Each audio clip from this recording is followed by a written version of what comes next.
جانور کے آگے رکھا. کھاتے ہیں ان کی تو عزت و مطلب یہ کہ اگر میں تمہیں ماروں گا تو مجھے بھی مار پڑے گی، اس لیے میں تمہیں مار نہیں رہا، ورنہ جو حرکت تم نے کی ہے اس سے تمہیں مار پڑنی چاہیے. تو کسی کی بھی عزت نماز پڑھنے والے غلام کو نہ مارنا. اپنے آپ کو نقصان ابو امامہ سے روایت ہے بن غنم سے مرفوعاً کہ رسول اللہ صلی اللہ علیہ وسلم خیبر سے واپس آئے ہوتے ہیں جنہیں دیکھ کر تو آپ اللہ کے پاس یاد آ 2 جائے، غلام تھے. اور اللہ کے حضرت علی رضی اللہ عنہ نے کہا اے اللہ کے رسول صلی اللہ علیہ وسلم ہمیں بھی غلام دے دیں. جدائی ڈالتے ہیں، آپ نے فرمایا جو چاہتے ہو لے لو. اور انہوں نے کہا آپ میرے لیے پسند کریں. سرکش ہوتے ہیں.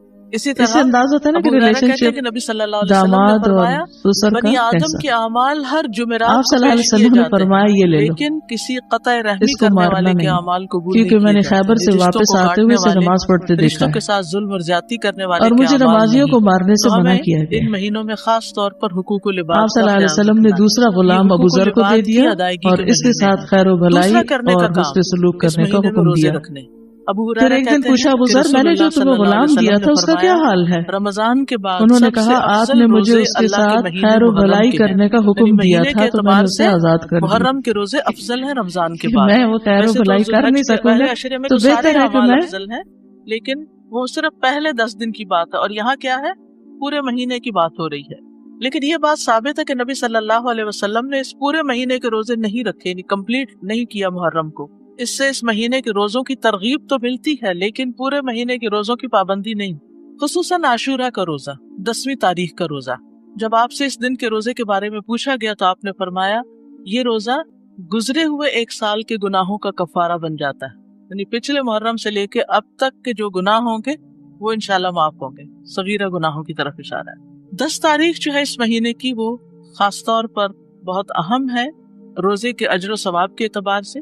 لیکن ہمارے ہاں عموماً عاشورے کا دن حضرت حسین رضی اللہ عنہ کی یاد میں منایا جاتا ہے. وہ ایک تاریخی واقعہ ہے جو بعد میں پیش آیا ہے. تو نبی صلی اللہ علیہ وسلم کے دور سے ہی اس دن کی بڑی اہمیت ہے. یہود اس دن کے بارے میں کہتے تھے ھذا یوم صالح، یہ ایک اچھا دن ہے. بخاری میں آتا ہے ھذا یوم عظیم، یہ بڑی عظمت والا دن ہے. تو 10ویں محرم کیا ہے؟ اچھا اور عظمت والا دن ہے. یہ کعبہ کو غلاف پہنانے کا دن ہے. حضرت عائشہ سے روایت ہے، کہتی ہیں کہ لوگ رمضان کے روزے فرض ہونے سے پہلے عاشورہ کا روزہ رکھا کرتے تھے اور اس روز کعبہ کو غلاف پہنایا جاتا تھا. یہ یہود کی عید کا بھی دن ہے. ابو موسیٰ سے روایت ہے، یہ صحیح مسلم کی روایت ہے، وہ کہتے ہیں کہ اہل خیبر یوم عاشورہ کا روزہ رکھتے تھے، وہ اسے عید کا دن قرار دیتے اور اس دن اپنی عورتوں کو زیورات اور بہترین لباس پہناتے. تو رسول اللہ صلی اللہ علیہ وسلم نے فرمایا تم بھی اس دن روزہ رکھا کرو. یعنی وہ لوگ عید مناتے ہیں تو تم کیا کرو؟ روزہ رکھو.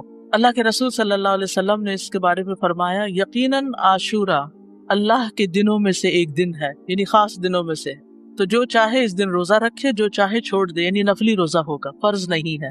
رمضان کے روزے فرض ہونے سے پہلے یہ فرض تھا. ابن عباس سے روایت ہے، وہ کہتے ہیں کہ میں نے نبی صلی اللہ علیہ وسلم کو نہیں دیکھا کہ عاشورہ کے دن اور رمضان کے مہینے کے علاوہ کسی دن کو افضل سمجھ کر آپ نے اس دن کا روزہ رکھا ہو. یعنی اس دن کو افضل سمجھا. اب آپ کہیں گے کہ وہ جو 9 ذی الحج والی بات ہے کہ وہ 2 سال کے گناہوں کی معافی ہے، تو اس دن آپ حج کر رہے تھے اور حج کرنے والے 9 تاریخ کو روزہ نہیں رکھتے. یہ نجات کا دن اور شکر کے روزے کے طور پر یہود کے ہاں مشہور تھا. جب نبی صلی اللہ علیہ وسلم مدینہ آئے تو وہاں کے لوگ ایک دن یعنی عاشورہ کا دن روزہ رکھتے. ان لوگوں نے بتایا یہ بڑی عظمت والا دن ہے. اسی دن اللہ تعالیٰ نے موسیٰ علیہ السلام کو نجات دی. قرآن مجید میں پڑھا نا آپ نے، وَإِذْ نَجَّيْنَاكُم مِّنْ آلِ فِرْعَوْنَ يَسُومُونَكُمْ سُوءَ الْعَذَابِ يُذَبِّحُونَ أَبْنَاءَكُمْ وَيَسْتَحْيُونَ نِسَاءَكُمْ وَفِي ذَلِكُمْ بَلَاءٌ مِّن رَّبِّكُمْ عَظِيمٌ. تو اس کے شکر میں موسیٰ علیہ السلام نے اس دن روزہ رکھا. یعنی سب سے پہلے موسیٰ علیہ السلام نے یہ روزہ رکھا. آپ نے فرمایا میں موسیٰ سے ان کی نسبت زیادہ قریب ہوں. یعنی یہ پیغمبروں کی اطاعت نہیں کرتے اور ان کا حق ادا نہیں کرتے. موسیٰ علیہ السلام مجھ سے زیادہ قریب ہیں. تو آپ نے خود بھی اس دن کا روزہ رکھنا شروع کیا اور صحابہ کو بھی اس کا حکم دیا. دور نبوی میں بچے بھی عاشورہ کا روزہ رکھتے تھے. ربیہ بنت معوذ سے روایت ہے کہ نبی صلی اللہ علیہ وسلم نے عاشورہ کی صبح انصار کے گاؤں میں کہلا بھیجا جس نے صبح اس حال میں کی ہو کہ روزے سے نہ ہو تو وہ اپنا باقی دن پورا کر لے. یعنی درمیان میں بھی روزے کی نیت کی جا سکتی ہے، نفلی روزے کی. اور جو شخص روزہ دار ہو تو وہ روزہ رکھے، یعنی جسے نیت کر لی وہ پورا کرے. ربیہ کہتے ہیں کہ اس کے بعد ہم لوگ خود بھی روزہ رکھتے اور اپنے بچوں سے بھی رکھواتے. ہم انہیں اون کا ایک کھلونا دے کر بہلائے رکھتے. جب کوئی کھانے کے لیے روتا تو وہی دے دیتے، یہاں تک کہ افطار کا وقت آ جاتا. یہ تربیت ہے نا، ٹریننگ ہے. اس دن کا روزہ جو ہے یہ مستحب ہے. جابر کہتے ہیں کہ رسول اللہ صلی اللہ علیہ وسلم ہمیں عاشورہ کا روزہ رکھنے کا حکم دیتے، ہمیں اس کی ترغیب دیتے اور اس موقع پر ہماری نگرانی فرماتے، یعنی رکھا ہے کہ نہیں. اس کے بعد جب رمضان کے روزے فرض کر دیے گئے تو آپ نے ہمیں نہ حکم دیا نہ منع کیا اور نہ اس موقع پر ہماری نگرانی کی، یعنی نفلی روزہ ہو گیا، مستحب ہو گیا. حضرت عائشہ سے روایت ہے کہ جاہلیت کے ایام میں عاشورہ کے دن کا روزہ رکھا جاتا تھا. جب اسلام آ گیا تو اب جو چاہے اس کا روزہ رکھ لے اور جو چاہے اسے چھوڑ دے. لیکن نبی صلی اللہ علیہ وسلم نے 2 دن کے روزے کا ارادہ کیا، 9 اور 10 کا. عبداللہ بن عباس کہتے ہیں جب رسول اللہ صلی اللہ علیہ وسلم نے یوم عاشورہ کا روزہ رکھا اور اس کا روزہ رکھنے کا حکم دیا تو صحابہ نے عرض کی اللہ کے رسول یہی دن ہے جس کی یہود و نصارہ تعظیم کرتے ہیں. اس پر رسول اللہ صلی اللہ علیہ وسلم نے فرمایا جب آئندہ سال ہوگا تو اگر اللہ نے چاہا تو ہم 9ویں دن روزہ رکھیں گے. کہا اس کے بعد آئندہ سال نہیں آیا کہ رسول اللہ صلی اللہ علیہ وسلم وفات پا گئے.